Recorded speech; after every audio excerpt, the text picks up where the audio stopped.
లూలు అనేటటువంటి సంస్థ shopping mall చాలా పెద్దది పెడతా ఉంటుంది. చాలా బాగుంటాయి, కొద్దిగా తక్కువ రేటుకు కూడా వస్తుంటాయి. మనకి ఆ డీమార్ట్ డీమార్ట్ అని వెళ్తుంటారు కదా మహిళలందరూ. ఎందుకని డిస్కౌంట్ సేల్స్ వస్తూ ఉంటాయి, ఒకటికొకటి ఆఫర్లు ఇట్లాంటివి ఎక్కువ వస్తుంటాయి మిగతా షాపింగ్ మాల్స్తో పోల్చుకుంటే. అందుకని దానికి ఎక్కువ ప్రయారిటీ ఇస్తారు. లూలు దాదాపుగా అట్లాంటిదే అంతర్జాతీయ లెక్కల్లో చూసుకుంటే. అయితే లూలుకి 13.5 ఎకరాల స్థలాన్ని తాజాగా 99 ఏళ్ల లీజు ప్రాతిపదికన అడుగుతోంది. అది 99 ఏళ్ళు దానికి రెడీ అంటోంది ప్రభుత్వం కూడా. 3 ఏళ్ళు లేదా షాపింగ్ మాల్ ప్రారంభించే తేదీ ఏది ముందైతే దాని ఆధారంగా అద్దె కూడా కట్టరట వాళ్ళు.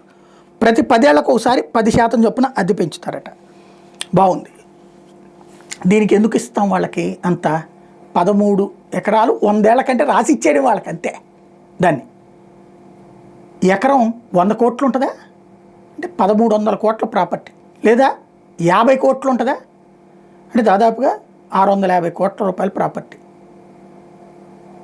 విదేశాల్లో వాడు షాపింగ్ మాల్ పెట్టుకోవడమే వాడు చేసుకున్న పుణ్యమా, వాడు చేస్తున్న పుణ్యమా? ఆంధ్రప్రదేశ్లో డీమార్ట్ వాళ్ళు లేరా? రిలయన్స్ ఇవి లేవా? ఉషోదయ వాళ్ళే లేవా? బిగ్ బజార్లు లేవా? ఇప్పుడు సరే పేర్లు మార్చేయో నడుపుతున్నట్టున్నారు. రకరకాల షాపింగ్ మాల్స్ ఉన్నాయి కదా, వాటన్నిటికీ ఇట్లా స్థలాలు ఇస్తుందా ప్రభుత్వం? వాళ్ళందరూ ఏం పాపం చేశారు? ఈ రాష్ట్రంలో పుట్టడం పాపమా, ఈ దేశంలో పుట్టడం పాపమా?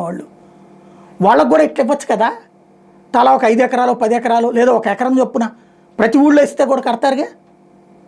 ప్రతి ఊళ్ళో తలకొక ఎకరం ఇవ్వండి, షాపింగ్ మాల్స్ కడతారు. దీన్ని ఏం చెప్తున్నాం మనం? ఒక 500 మందికి ఉపాధి. ఇప్పుడు రాష్ట్రంలో ఉన్నటువంటి షాపింగ్ మాల్స్లో అన్నిట్లలో ఉన్నటువంటి చోట్లన వాళ్ళకి ప్రభుత్వం నుంచి ఏమి ఇవ్వట్లేదుగా. కనీసం కరెంట్ రాయితీలు కూడా ఇవ్వం కదా మనం. మరి వాళ్ళందరూ ఉపాధి కల్పిస్తుంది. వాళ్ళందరూ చేసిన తప్పేంటి? ప్రభుత్వానికి సిన్సియర్గా పన్నులు కట్టడమా?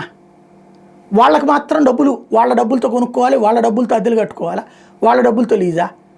ప్రభుత్వం వీళ్ళకి మాత్రం ఇస్తుందా? లూలు చేసుకున్నటువంటి పుణ్యం ఏంటి? ఈ దేశంలో పుట్టినటువంటి సంస్థలు చేసుకున్న పాపం ఏంటి? లేదా ఆంధ్రాలో వ్యాపారాలు చేసుకుంటున్నటువంటి ఇతర షాపింగ్ మాల్స్ వాళ్ళు చేసుకున్నటువంటి పాపం ఏంటి? దీన్ని చాలా గొప్పగా చిత్రీకరించే వాళ్ళు ఆలోచించి చెప్పాల్సిన అంశం.